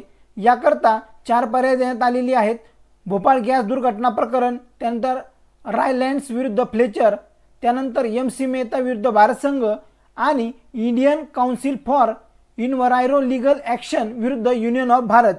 तर विद्यार्थी मित्रांनो पर्याय क्रमांक सी MC मेहता विरुद्ध भारत संघ हा पर्याय बरोबर आहे। या प्रकरणाने ओलियम गॅस गळती प्रकरण असं याला ओळखलं जातं। यानंतरचा प्रश्न आहे, खालीलपैकी कोणत्या खटल्यात सर्वोच्च न्यायालयाने पॉलिटर पेस तत्व मान्य केले। याकरता 4 पर्याय देण्यात आलेले आहेत। पहिला पर्याय आहे भोपाळ गॅस दुर्घटना प्रकरण, दुसरं रॉयलँड्स विरुद्ध फ्लेचर प्रकरण, त्यानंतर तिसरा आहे MC मेहता विरुद्ध भारत संघ प्रकरण आणि चौथा आहे Indian Council for enviro legal Action विरुद्ध युनियन ऑफ इंडिया। तर विद्यार्थी मित्रांनो यामधील पर्याय क्रमांक सी MC मेहता विरुद्ध भारत संघ हा पर्याय बरोबर आहे। यानंतरचा प्रश्न आहे, खालीलपैकी कोणत्या न्यायाधीशाने MCच्या ऐतिहासिक प्रकरणात मेहता विरुद्ध भारत संघ बहुमतांचे मत लिहिले। याकरता विद्यार्थी मित्रांनो 4 पर्याय दिले आहेत। यामधला पहिला पर्याय न्यायमूर्ती VR कृष्णा अय्यर, त्यानंतरचा पर्याय न्यायमूर्ती सौमित्र सेन, त्यानंतरचा पर्याय न्यायमूर्ती PN भगवती आणि चौथा पर्याय न्यायमूर्ती YV चंद्रचूड। तर विद्यार्थी मित्रांनो यापैकी पर्याय क्रमांक सी हा बरोबर आहे। न्यायमूर्ती PN भगवती यांनी MCच्या ऐतिहासिक प्रकरणात मेहता विरुद्ध भारत संघ बहुमताचे मत लिहिले। यानंतरचा प्रश्न आहे, खालीलपैकी कोणते नियम धोकादायच्या प्राणी दायित्वाशी संबंधित आहे? यामधला 4 पर्याय दिले आहेत. पहिला पर्याय जाणून बुजून नियम, दुसरा आहे पशुपालक नियम, तिसरा आहे गुरांचा निष्काळजीपणा आणि चौथा आहे वरीलपैकी काही नाही. विद्यार्थी मित्रांनो, पर्याय क्रमांक ए हा बरोबर आहे. जाणून बुजून नियम धोकादायच्या प्राणी दायित्वाशी संबंधित आहेत. विद्यार्थी मित्रांनो, यानंतरचा प्रश्न आहे, गुरेढोरे दुसऱ्या व्यक्तीच्या मालमत्तेत प्रवेश करतात. गुरेढोरे मालक कोणत्या छळासाठी जबाबदार असतील? याकरिता 4 पर्याय दिलेले आहेत. पहिला पर्याय गुरांचे अतिक्रमण, त्यानंतर दुसरा पर्याय जाणून बुजून अतिक्रमण, तिसरा आहे जंगली अतिक्रमण आणि चौथा आहे वरीलपैकी काही नाही. तर विद्यार्थी मित्रांनो, यामधील पर्याय क्रमांक ए हा बरोबर आहे, गुरांचे अतिक्रमण. पुढचा प्रश्न आहे, दुर्भावनापूर्ण खटल्याच्या बाबतीत पुराव्याचे वजह टिंबटिंब यावर असते. याकरता 4 पर्याय दिलेले आहेत. पहिला आहे फिर्यादी, दुसरा आहे प्रतिवादी, तिसरा आहे ॲमेकस क्युरी आणि चौथा आहे सरकारी वकील. तर विद्यार्थी मित्रांनो, पर्याय क्रमांक ए हा बरोबर आहे. दुर्भावनापूर्ण खटल्याच्या बाबतीत पुराव्याचे वजह फिर्यादी यावर असते. विद्यार्थी मित्रांनो, यानंतरचा प्रश्न आहे, टॉर्चच्या कृतीमध्ये सामान्यतः उपलब्ध टिंबटिंब उपाय आहे. याकरता 4 पर्याय देण्यात आले आहे. पहिला आहे नुकसान, दुसरा आहे नुकसान आणि तुरुंगवास, तिसरा आहे कारावास आणि दंड, चौथा आहे प्रत्येक प्रकरणातील तथ्यांवर अवलंबून असते. तर विद्यार्थी मित्रांनो, पर्याय क्रमांक ए हा बरोबर आहे. टॉर्चच्या कृतीमध्ये सामान्यतः उपलब्ध नुकसान उपाय आहे. यानंतरचा प्रश्न आहे, टॉर्चच्या कृतीसाठी खालीलपैकी कोणते नुकसान भरपाईचे वैध प्रकार आहेत? त्याकरता 4 पर्याय दिलेले आहेत. पहिला आहे नाममात्र नुकसान, दुसरा आहे तिरस्करणीय नुकसान, चौथा आहे अनुकरणीय नुकसान आणि पर्याय क्रमांक डी आहे वरील सर्व. तर विद्यार्थी मित्रांनो, पर्याय क्रमांक डी हा बरोबर आहे. नुकसान भरपाईचे वैध प्रकार नाममात्र नुकसान, त्यानंतर तिरस्करणीय नुकसान आणि अनुकरणीय नुकसान या प्रकारे 3 पर्याय आहेत. त्यामुळे या प्रश्नाचे उत्तर पर्याय क्रमांक डी असं आहे.